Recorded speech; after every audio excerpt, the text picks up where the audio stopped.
Ajan guas bekonten mun walan kon guas mling kon mun wokten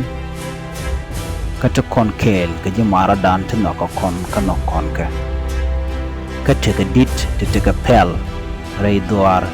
nuare wang gan kon titek mugwa teten ashang mishush kon tok dien rei wit nuare ke du la losh nas la jaka tes chang chush kon ka kone ti chu jalong ngai kon tim kon ya ti chush kon kore bos kene jush enjoy ka kon tik ashang naman chush kon rei jesa loash kan kon pen la wuda shun kon tik nuare man gwa kana tool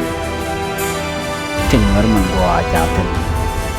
de kona dak pinyen tama ndo ngode te kon ramas ke ting gwa charo dan ngaje mu ko kon nale charo dan talika charo dan mat ke pi duaran don ware man gwa